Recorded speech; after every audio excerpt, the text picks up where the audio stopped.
you might be able to say that AGI can produce something that is purposefully purposeless. In which case, can that be art? Maybe. But AI slop on Instagram is not art. During that time, like reflecting on it now, what was it you learned about Tom? Don't take him for granted. I want capitalism to be, if not tamed, dissolved entirely and replaced by some more equitable system. You know, I teach people who are 20 years younger than me, 15 years younger than me, and I am so hopeful about that generation. I think what happens when you get a little bit older is you go, do you know, I can't be asked to live a certain way. Like, I'm not going to live according to somebody else's rules. You start to realize that time is the most important thing. Like, it's not actually money. Time is one of the most important things. Tom Trevatt is a headshot and portrait photographer based in central London. But the route he took to get there is anything but straightforward. He spent nearly 2 decades in and around academia, curating, writing, teaching, and completing a PhD in art and politics at Goldsmiths. He submitted that PhD the week the UK went into its first lockdown. With a career in academia now looking less certain than it once had, Tom had a sleepless night, called his mum in the morning and told her, "Seeing as the world's ending, I think this is what I'm going to do." And she bought him his first camera. What followed is a genuinely remarkable build, from a spare room studio in a southeast London flat to 2 studios in central London and a successful business. Most recently, a 6-figure contract to photograph 530 lawyers at one of the UK's top law firms, with a relationship that could be worth significantly more over several years. By his own admission, none of it was the plan. And yet, none of that's really why he does what he does. He still caps his sessions, still works with a small team, and still describes a portrait session as a romance or perhaps a dance. His stated aim was never to make as much money as possible, but to build a life that he actually wants to live. He still teaches at Goldsmiths. These days, he says it feels almost like a hobby, which is quite something for someone who has a BA, an MA, and a PhD in the subject. He mentors other photographers, hosts the Photography Adjacent podcast, and runs his studio from a certified Victorian workshop muse near Elephant Castle. We're so pleased to have him here. Welcome to the Sacred Art of Leadership podcast, Tom Trevatt. Yep, thank you so much. And what a wonderful, very kind introduction. Thank you. How does it sound hearing it like that when it's read out to you? It's quite nice, isn't it? It's always interesting to kind of see a take on what you do from the outside world. It also, I keep forgetting that, like, you know, the academic background actually does exist. And, you know, I do have a PhD. Even though I say to my girlfriend, who's actually a real doctor, I'm like, we're both doctors. Indeed you are. So what we love to start our podcast with our sort of signature question, as it were, which is, when you heard the title, The Sacred Art of Leadership, you know, how did you interpret it? What did it mean to you? I mean, I think because obviously I've met you already, Dip, and obviously because I listened to a couple of episodes, I got this real sense that what you're interested in is delving into or bringing out or trying to understand the concept of leadership, but also the concept of the sacred. Like, there was one of the episodes that I listened to where you didn't just talk about leadership. You're like, okay, what does it mean to talk about sacred and art and the kind of combination of those 3 words? So I thought that was really fantastic, and it does feel well chosen or thoughtfully chosen as a title for a podcast, because it's like, are those the 3 words that you'd normally associate with those things? You know, like, okay, so leadership. We used to podcasts, mostly bro podcasts about, you know, business and leadership, kind of following the Diary of a CEO kind of template and those sorts of things. They're quite masculine in a way. There's lots of kind of like sort of, you know, so bravado and so forth. They don't often talk about things like art or the sacred, the idea of the sacred. So it's really lovely to kind of combine those things together. And of course, you know, you could have said, okay, the sacred art of business or the sacred art of management or those sorts of things. But you chose leadership because presumably leaders appear in different parts of life, and not just in business, but in different sort of areas. And we can all kind of contribute to conversations around that. So yeah, it's quite a nice little combo. Tom, you touched on your doctorate being in the theory of art, and I come from a creative background. I wouldn't by any means call myself an artist, but I've never really understood what the theory of art is. And it's probably not the subject for this podcast, but I'm just curious. Could you help me understand what is the theory of art? How long have you got? So the theory of art is, very broadly speaking, it's the way that we think about art's production, display, and distribution. So it's bringing things like philosophy, science, politics to the art sphere and trying to understand art as participating in a kind of regime of discourse. So it's not just like, okay, here's an artwork and this is what it's about. Like, that's what we can all do. Like, we all participate in like constructing meaning around artwork, but it's a discipline that has kind of a way of thinking about the artwork. So, you might say, okay, I'm going to put on an exhibition and it's about ostensibly these things, but that wouldn't necessarily say that's entering into the discourse of art theory, but it's what art theory does is try to understand the kind of cultural, political, social, economic, historical conditions that produce the work and that are affected by the work. And it's differentiated from things like art practice, because of course art practice is essentially the making of the work, and art history, which is the kind of the looking at historical conditions and historical things that are received to us through history. So yeah, broadly speaking, that's what art theory is all about. So does that mean that in theory there is such a thing as good art and bad art? There would be some people who'd argue that. There would be some people who'd say that there is such a thing as good art and bad art, and they would have different conditions as to why they would argue that. Some of those might be motivated by their own biases. They might be motivated by their own careers. There are a lot of kind of curators and collectors and gallerists and so forth who say this is what good art is because they want you to go and buy it. But as really, since about the 1950s, the idea of what good art is and bad art is has been somewhat dissolved.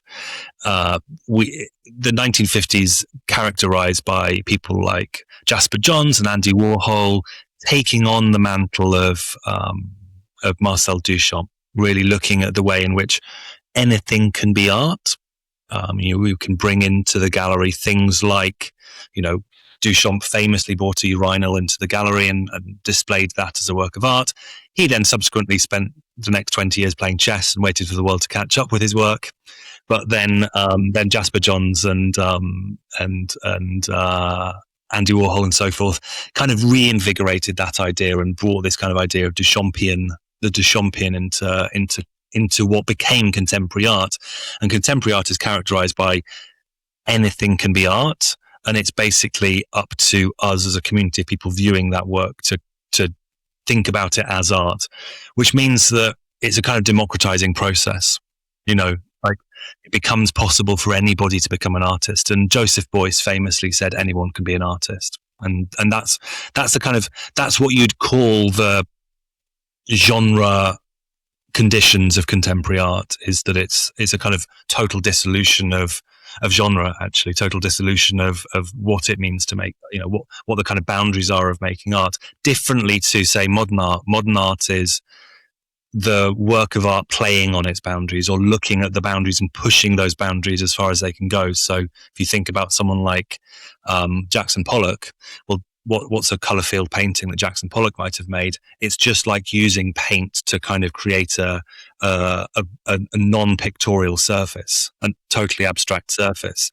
And what that's about is like pushing at the genre of painting. Like, we used to have paintings that represented the world, but since photography came along, you don't need paintings to represent the world. So painting can be pushed to its kind of genre limits, and that's what determines modernist art.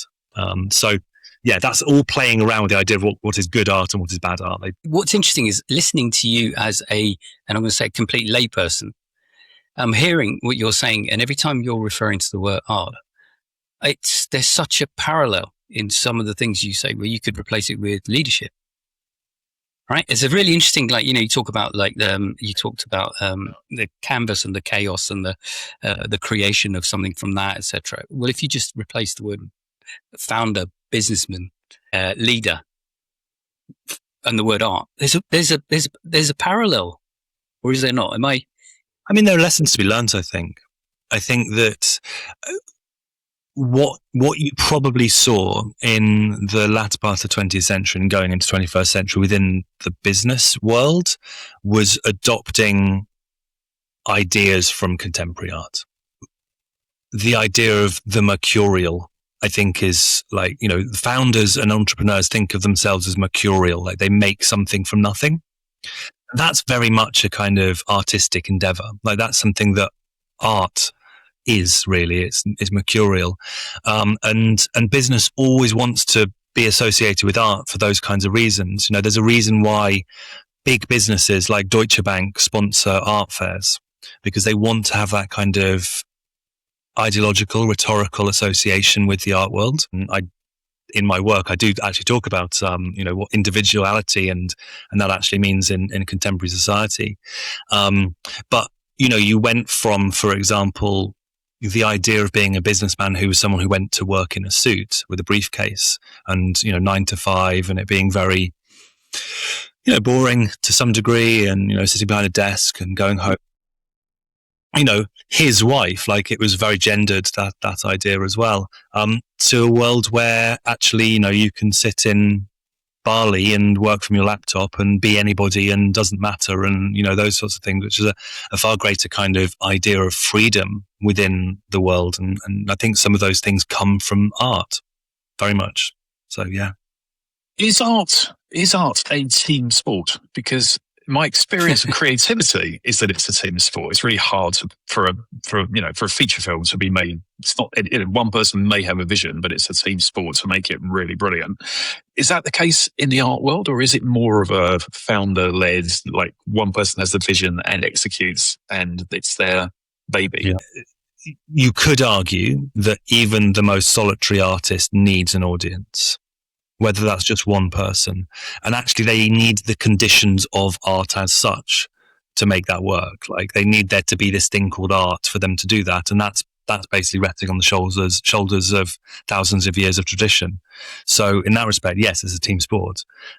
In much the same way that actually like a founder who starts a business needs roads to work, needs the legal system, needs like the banking system for them to actually start their business. So they're never completely alone. They are never, they are actually resting on the shoulders of giants who've come before them. So in that respect, yeah, like everything that we do relates to the societies that we're part of and the people that come before us. So yeah, but then there's also artwork that does require like 20 people to make it. But it's always kind of authored, normally contemporary art is authored by one person. Even in the kind of historical period of major, like history painters, or, these kinds of painters who would paint large landscapes, or the ones that appear in the National Gallery, those painters had studios, and those studios were filled with apprentices who would paint like 30% of the work and do most of the underpainting, and the master would come along and just do the sort of the flourishes, the important stuff. Important stuff, yeah. Take the credit and not do any of the work. We've seen those people in our industry. Yeah, there's some leaders out there. I can, that think that way. Tom, you were so you spent 20 years in academia studying this stuff, right? And then all of a sudden, one day you wake up and go, "Oh, okay, I'm going to build a business and be a practitioner myself." Yeah. Can you tell us what happened? I would even say, actually, I didn't even wake up because I actually never went to sleep that night. Oh, really? I actually spent a sleepless night trying to figure out what my life was going to look like. Remember back in 2020, there was this big thing that happened to us all. Essentially, how in the UK it took us a little while to shut down, and how in Italy and China, obviously that was kind of the epicenter of it all, the start of the pandemic. And I just knew that this was going to come to us. Like this is what we're going to face. It's going to be shut down. My PhD was actually due in 2 days after the first lockdown started. So I had like this kind of couple of weeks between when I knew that we were going to go into a lockdown at some point, and like literally just like doing the footnotes and dotting things in my PhD. So I was kind of pretty much finished, like figuring out what the hell am I going to do. So I had a sleepless night. What had essentially happened was that I was DJing. I was doing a lot of DJing while doing my PhD, which is a great deal of fun when you're in your 30s. But I realized that as I was getting to the end of my decade in my 30s, I couldn't really do that any longer. And I didn't want to be the 40-year-old guy playing to 25-year-olds, you know? I can play to a party of my peers. I can play to friends. I can play at, you know, if someone's got a wedding, then I'm happy to play at like a friend's wedding. But I just didn't want to be in the club. You wouldn't be that DJ. DJ, yeah, until I was 50. So I was like, this is the last year. 2020 was going to be my last year of DJing. I was going to push it hard, and then I was going to completely give it up and just go straight into academia, or you know, grow my academic profile.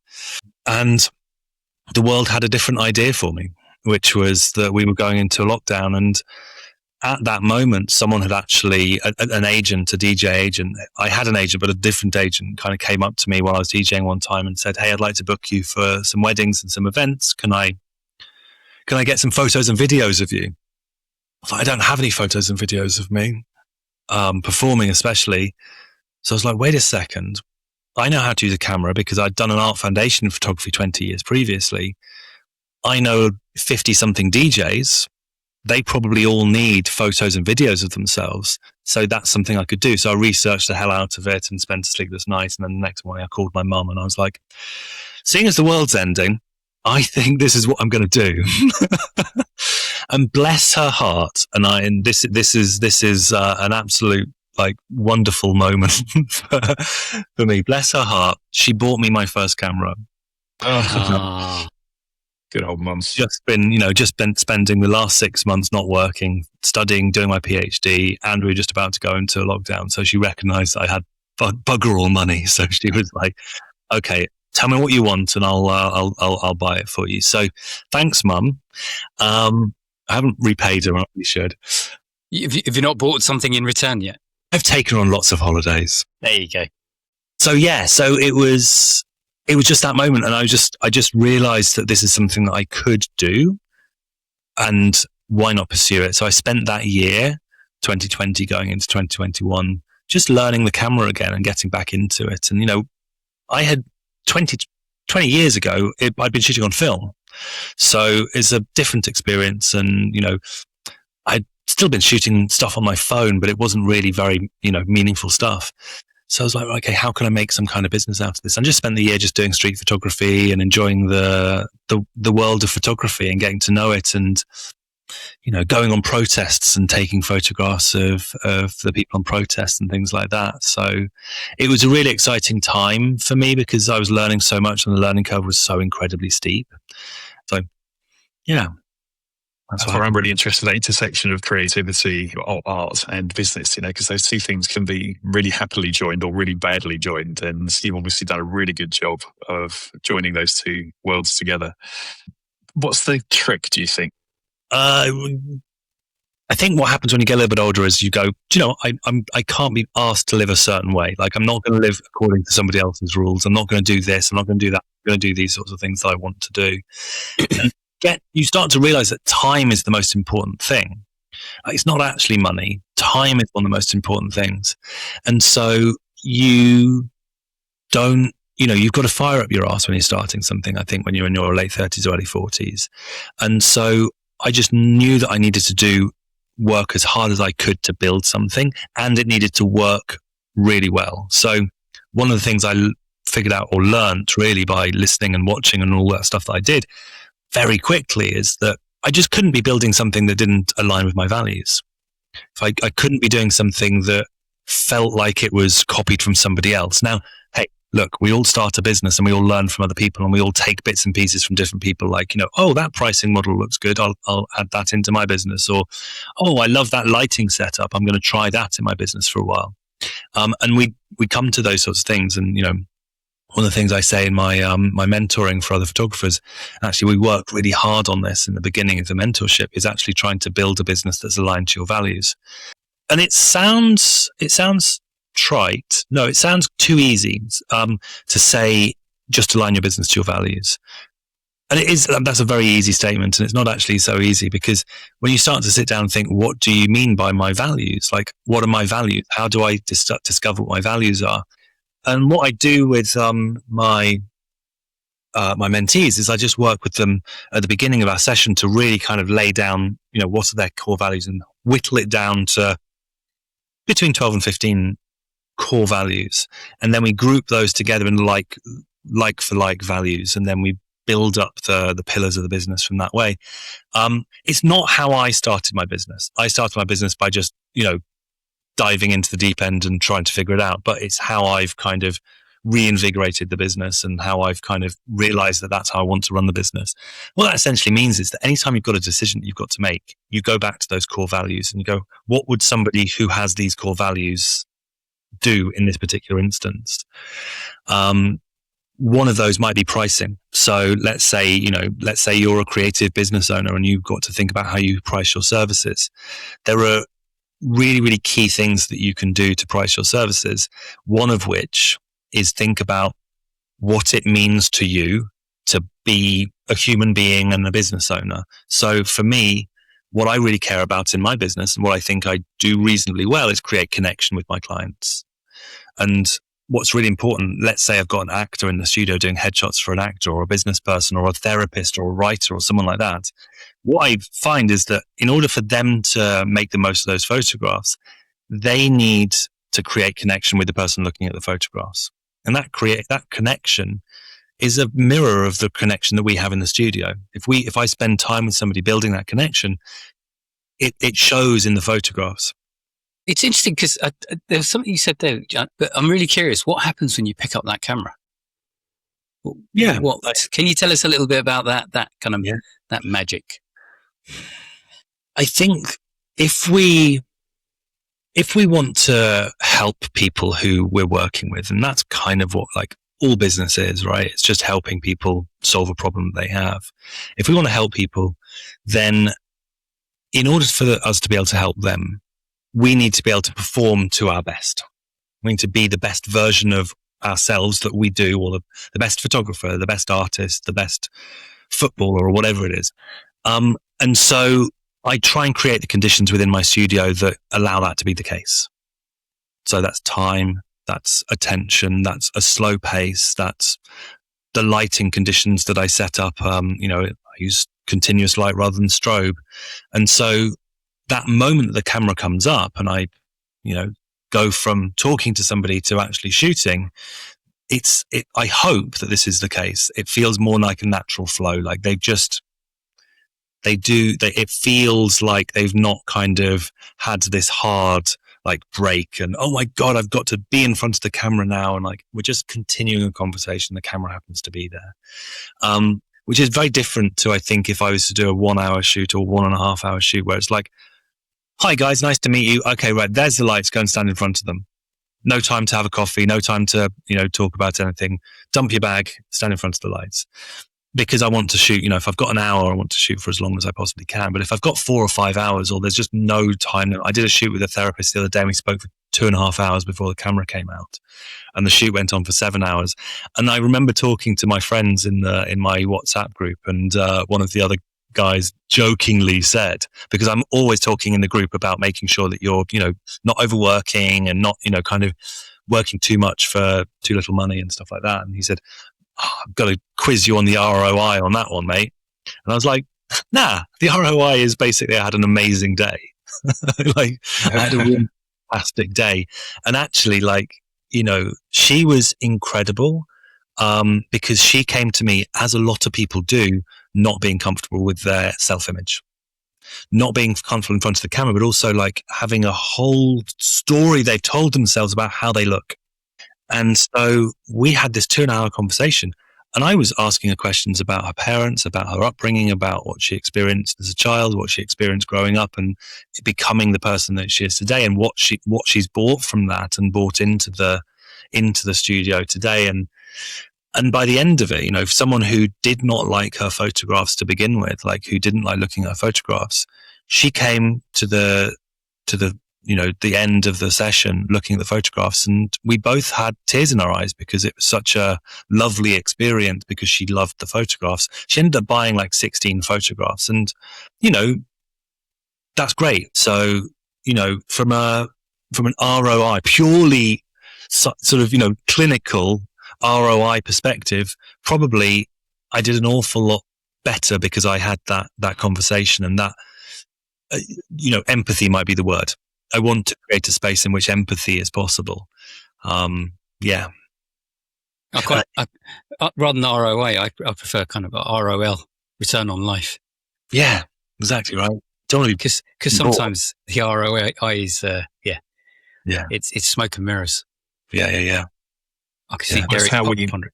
It's how we measure success, isn't it? Like if the output has to be margin or profitability, right? Then all the inputs are all about money, and that's just a tiny little portion of the whole picture, isn't it? So absolutely. You mentioned empathy, and you mentioned connection and caring. With that lens and that kind of viewpoint that you hold, where do you think that leadership's going wrong when you look out at the world? Okay. You've asked me about the world, not just shall I buckle in? Yeah. Where's leadership going wrong when you look at the world? I mean, leadership isn't what I think you see from figures who are ostensibly in leadership positions is and I'm not going to name names because I don't want people to kind of think I'm pointing out particular people. But I think that there's a couple of things that are happening. There's a reneging of the social contract.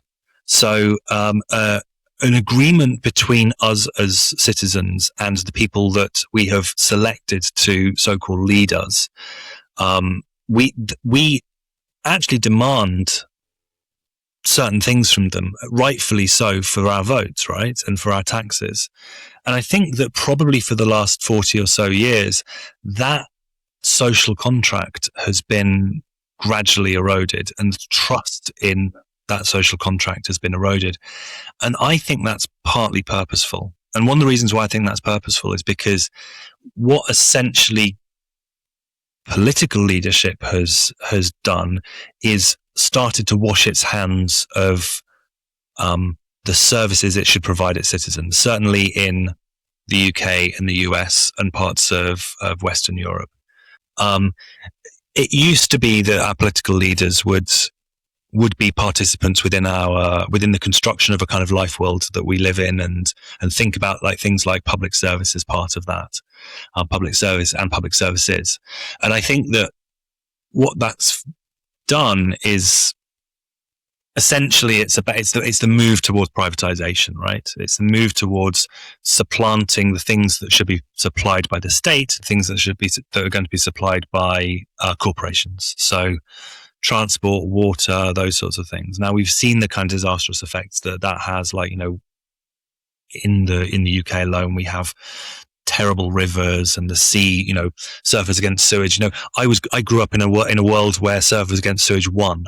Like when I was younger, I remember surfers against sewage having success of making our seas clean and making our beaches clean for people to swim in the sea.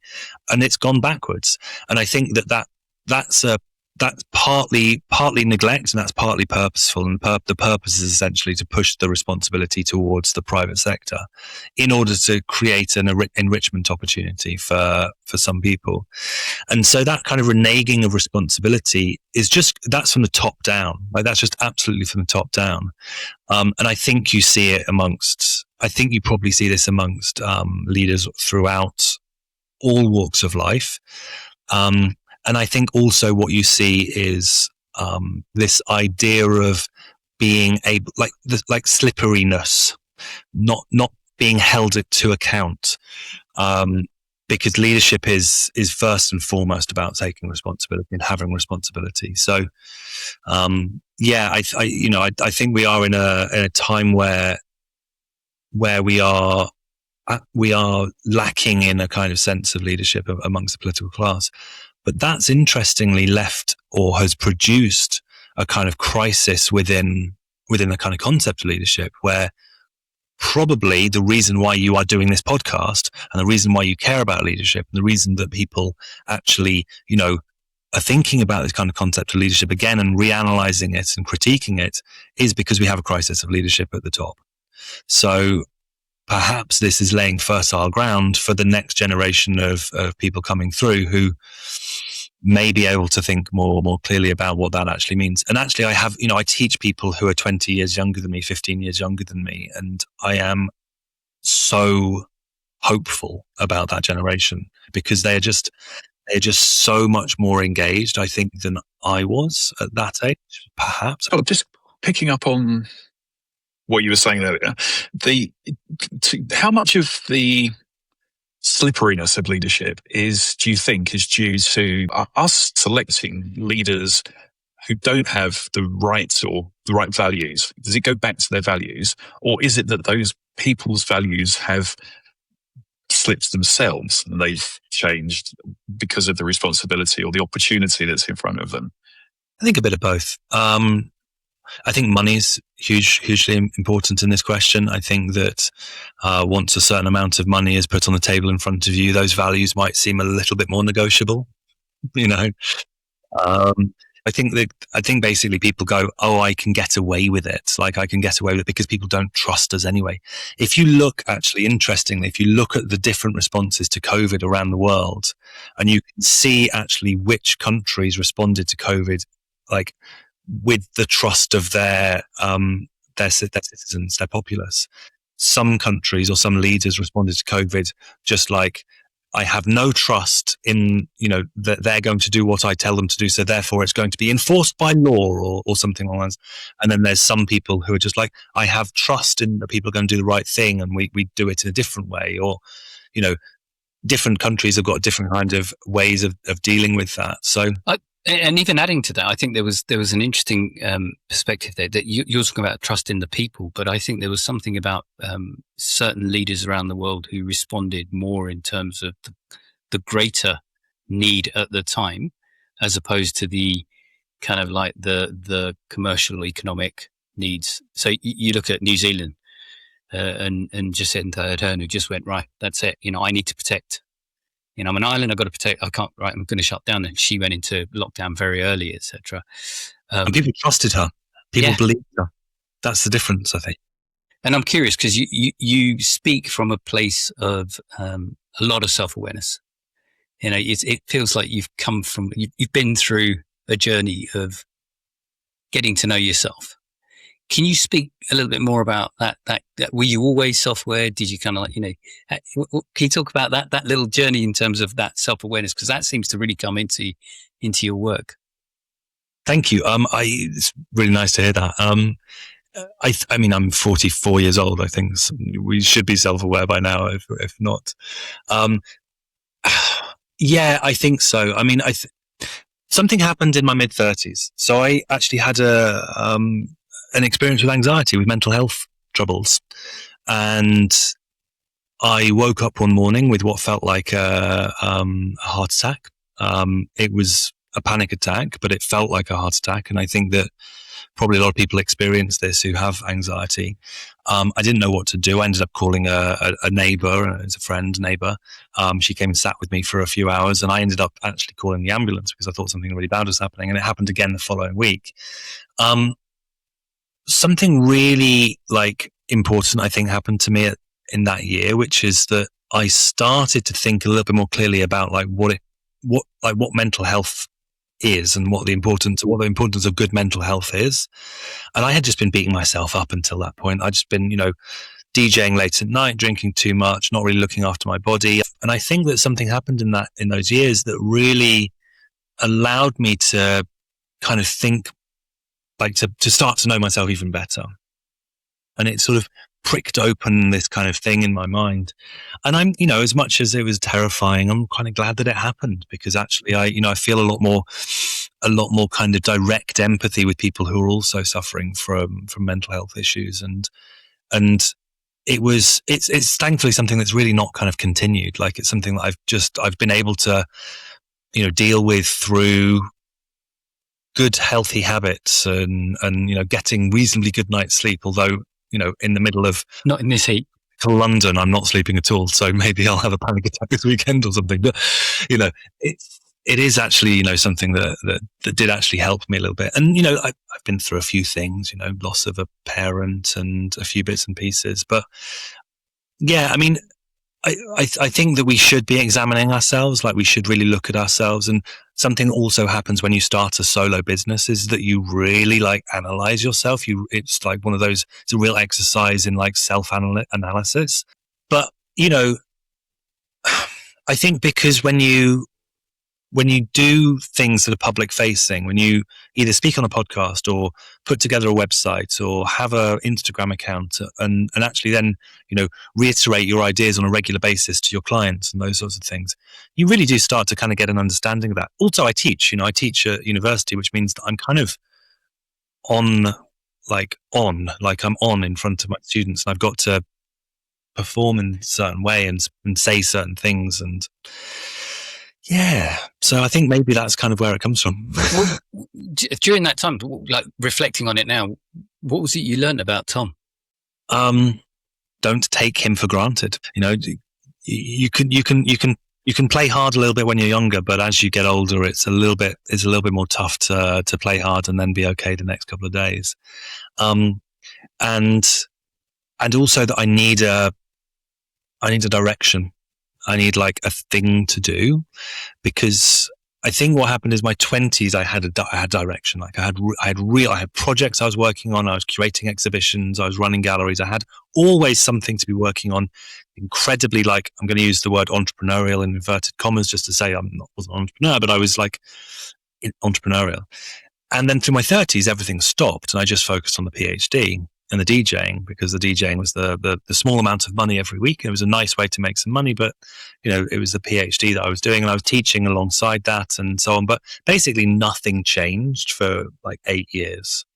So all of my 30s, and your 30s are really a period of time where you're meant to be building. You're really, I think you're kind of in that age where you're young enough that you've got the energy, you're old enough that you've got the smarts, and you should be able to start building something.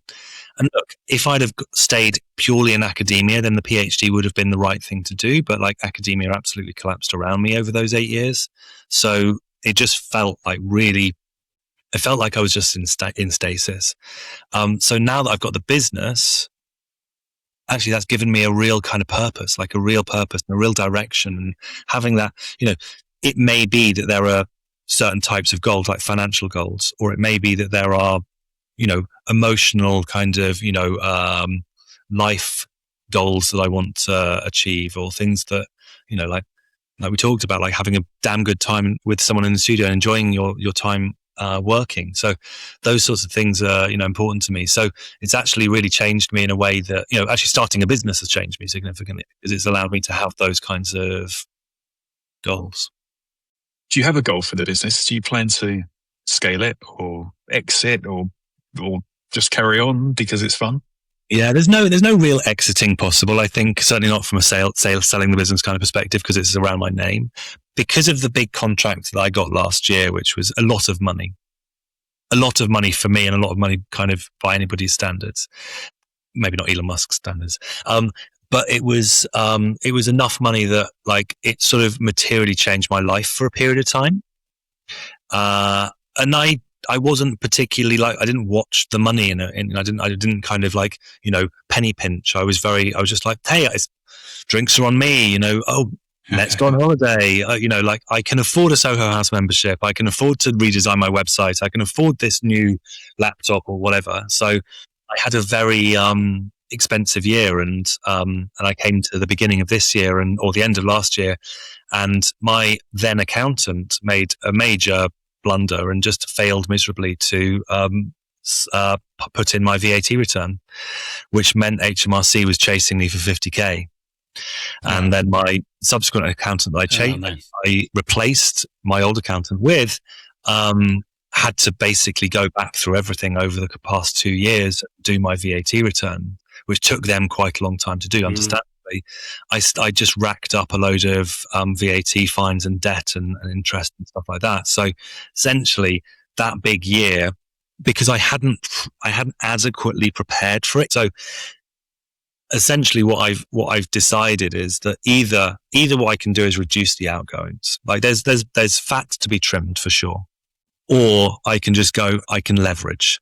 I can't really do a lot more work. Like I can work maybe a couple of days more per month, but I can't do like 20 days per month because as we all know, like time working in the business means that you're just not working on the business. You're not doing all the other stuff that you need to do. So can I ask the AI question, of which there are probably many, but let's stick with perhaps two.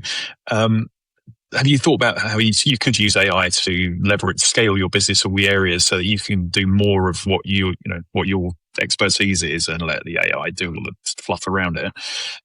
And also, is there a threat from AI to replace what you do? For the first question, I do use AI a little bit. So one part of my editing workflow is taken over by AI, which is doing skin retouching. It's just a one program that I pop the images into, pop a couple of little sliders along, and AI does a really, really good job of just taking out the spot that you woke up with, or, let's say there's a little bit of unevenness in the skin. AI is really, really good at it.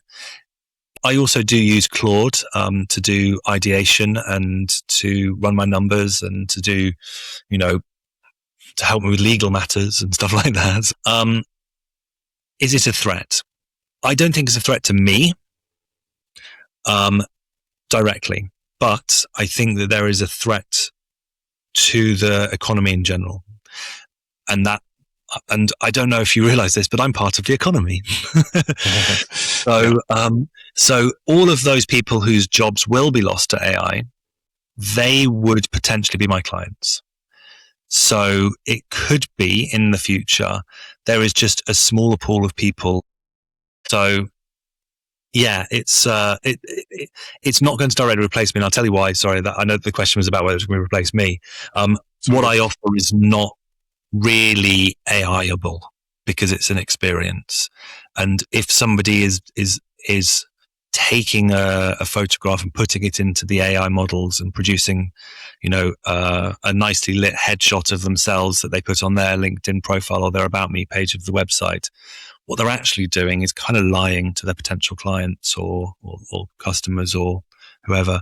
And if I'm honest, if that's the approach that you would take, then I'm not sure it's going to be particularly good for you if you do that. Like when something is so obviously like AI produced, I think the reaction is so strong against it now because it's become almost too ubiquitous.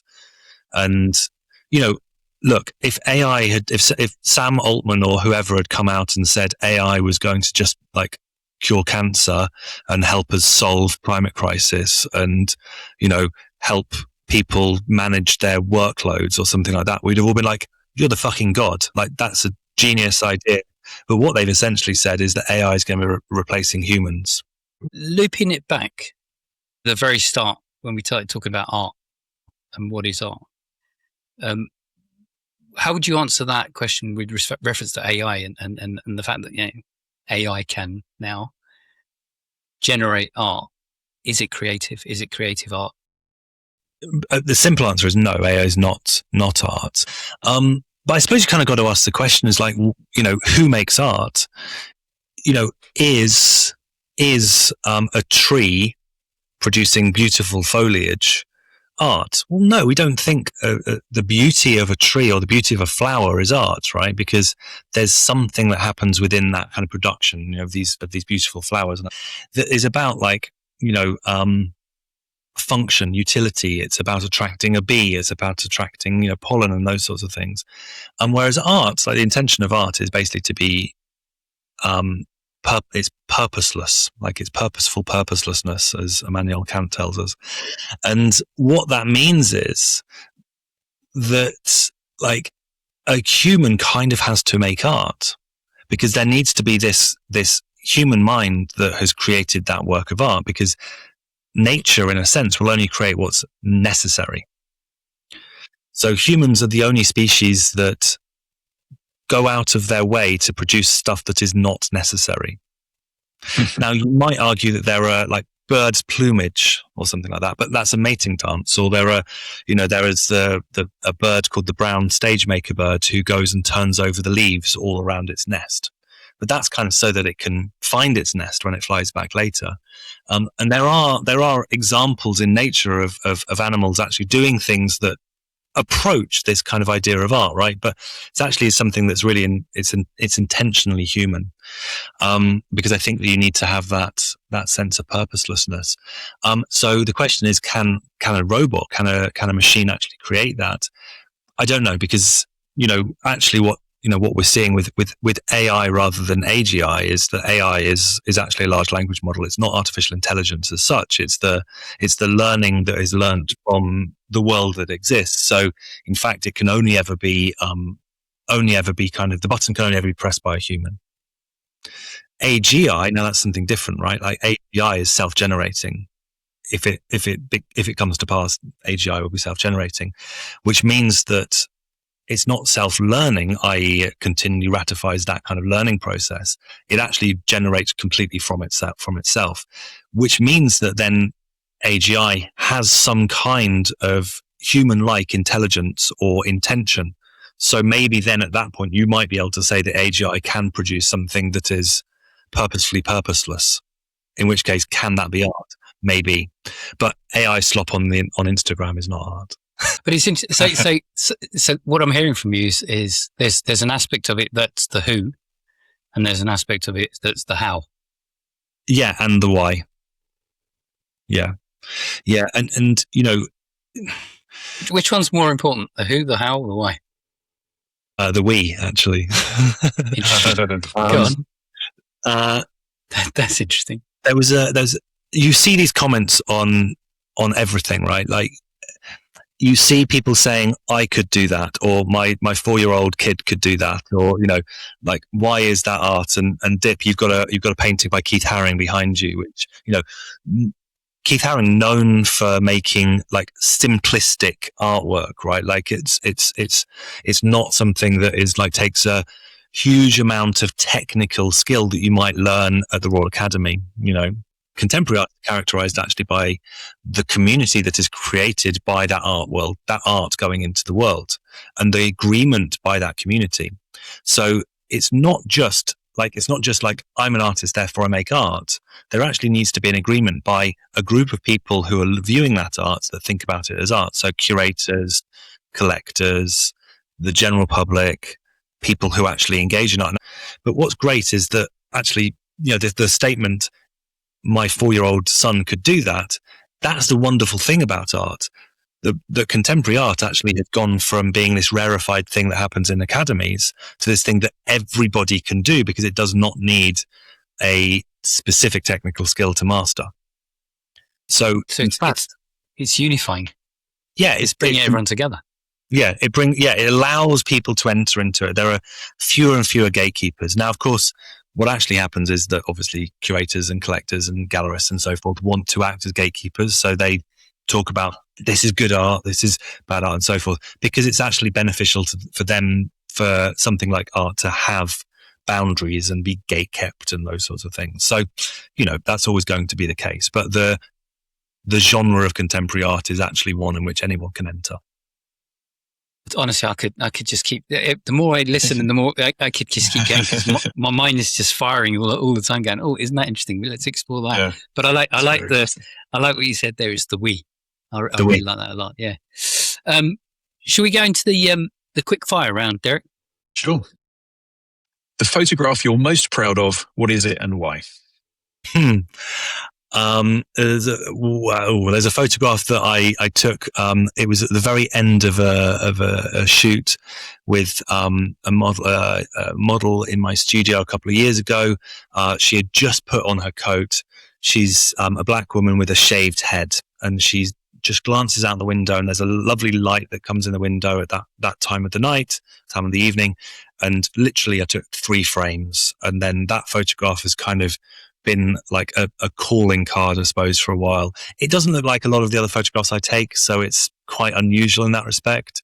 But yeah, it was just a lovely, lovely moment and complete happenstance, complete serendipitous. And that's the one. What's missing in commercial leadership that creativity can teach? What can creativity teach commercial leadership? I don't know if I'm a bit icky about that question, actually, to be honest, because I think that creativity is such a unique and wonderful thing that humans possess. And when we put it to the service of other things, and especially the kind of service of the commercial, I get a little bit kind of icky about it. What I would, if I was to give you a very quick answer, it would be something around the idea of freedom and individuality. But I think that also actually what I want to say is something along the lines of responsibility. So when I talk about this idea of the we, like the creation of this idea of the consensus around contemporary art, what's actually happening there is a process of response.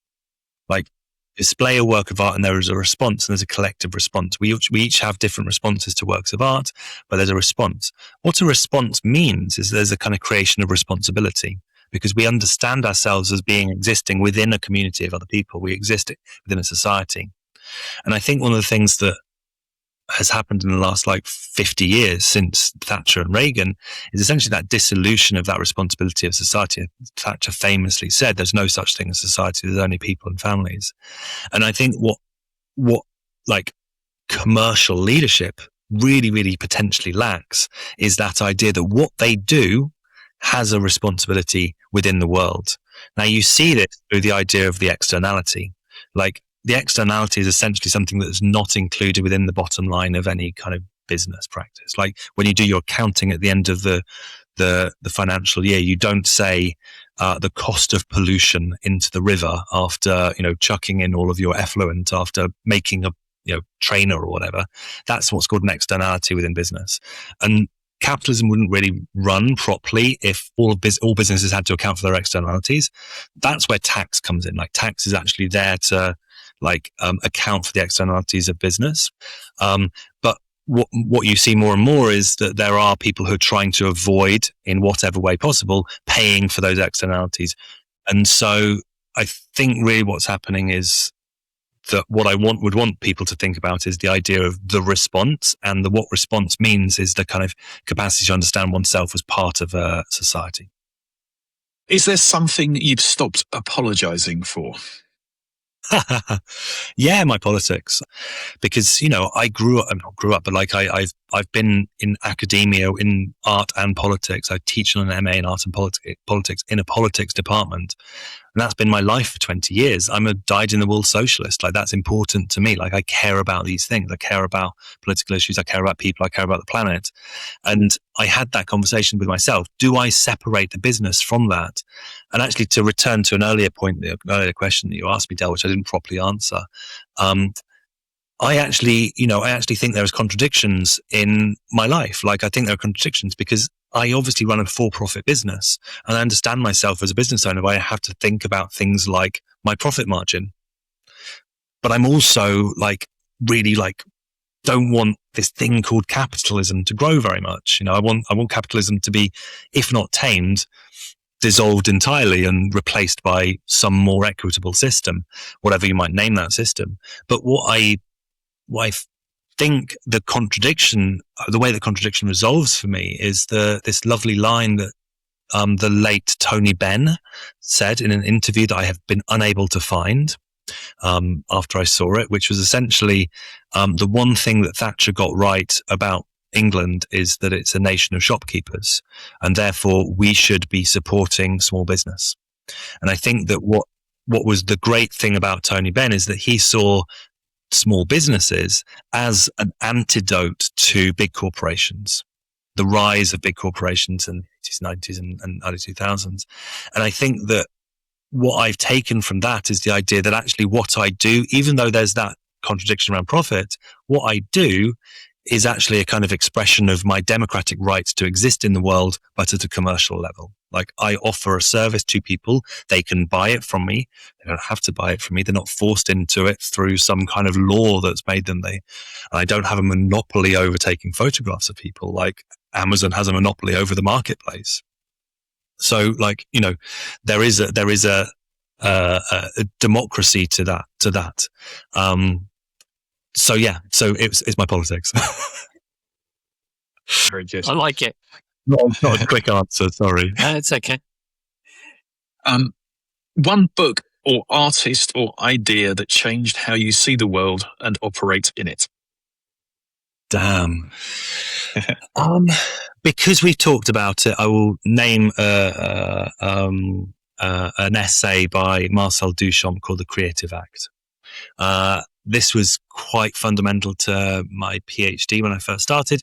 What Duchamp says in The Creative Act is essentially the viewer of the work of art refines that work of art like sugar from molasses.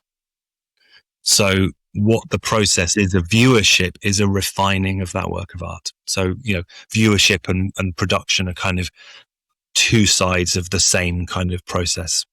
Nice. I like that. How do I take a better photograph? Get Tom to do it for you. How did you take a better photograph? You practice. One of the things I've noticed so much amongst some of the people that I'm around in the photography world is that they complain about, like, oh, I'm not getting leads, or oh, I'm not booking clients, and those sorts of things. Their marketing might be strong, or their approach to marketing and networking and so forth might be strong, but they've not put in the hours for their practice. And it's like, if I've not got a shoot in a week, I will book a test shoot in. Like, I'm very rarely going any significant length of time without taking photographs. What that means is that I'm constantly producing. And whether that's totally for free for somebody who's just coming into my studio because we want to take some photographs, or that's for money, it just means that there's constantly, like, hopefully improvement in what I do, or refinement in the craft. And I think that you can see it in people's work when they haven't taken enough photographs. But that's also true in any practitioner's life. Like, even as a leader, if you're not practicing your leadership skills, you're honing your craft, it's the same thing. Aligning to your values. Aligning to your values, absolutely. Dip, I wanted to actually, you asked me, and I know this is me hijacking this a little bit, but go for it. You asked me about the word sacred and the word art, but you never asked me about the word leadership, and I actually prepared an answer for this. Go for it. So, I don't really think of myself as a leader. Like, I'm not thinking about this because I think I'm a leader or anything like that. And I don't think that, like, for me, the word leadership's not that meaningful in my work or my business or anything like that. But I think actually what leadership is it's the first person to go into that new area. It's the first person to break the ground. It's the first person to, jump into that ocean when it's choppy. It's the first person to sail onto the island on the other side of the world. Leadership is leading by example, is going first, is going forward, which, if you want to relate it to art or art theory, like the word avant-garde, which is essentially the description of the kind of art that breaks boundaries, comes from the idea of the thing that comes before the main guard in an army. Like, you are the first forces that go into the new territory. And so what leadership really is in that respect then is it's the one who is courageous, who takes that kind of next step. I can't remember who told me this. I think it was one of my clients. We were having this really nice conversation. If you were a leader on an island nation, you could not be fat and slovenly and lazy. You could not take from people, because you had to be trusted to sail the people of that island nation to safety should there be any problems. That's what a leader was. It was the person who sailed from the old world to the new world. because obviously in the ideal world of what leadership is like you should be taking risks, you should be putting yourself out there. But actually a CEO is not really taking a risk because it's usually done with the bank's money or somebody else's money. It's not really, it's not taking a risk. Like what's taking a risk is like putting your kids into childcare, working 2 jobs and like not having any time to do a workout and eat good food in order to pursue your passion or to just provide food for your kids and stuff like that. That's taking a real risk. That's like a real material risk in the world. Those are the people that we should be celebrating. Those are the leaders, I think. And it's and just rounding off to what you said, everything you said there, and the way you described it comes back to that concept that you said earlier, which is responsibility. Yeah. Right. If I'm going to be the first to break ground, I'm going to step forward. I'm going to sail out there. I'm taking responsibility. I'm taking responsibility for my people to go out there and improve their world or whatever it is. Right. So it's a lovely way to round that off. Good. Thank you for letting me bring that. No, thank you for doing that. I really appreciate it. I've really enjoyed this, Tom. We've taken a little bit more time than we thought, but really enjoyed it. Hope you have too. My pleasure. Thank you so much. Thank you both. And also just wanted to share, like when I go to an art gallery, I always leave with a feeling of some sort of, I wouldn't use the word purity, but just like I feel like a better version of myself. Wholesome. Wholesome, yeah. And I actually feel the same from this conversation. You're so smart and intelligent and kind and aware. And I feel, kind of more wholesome from having had this discussion with you. So thank you so much.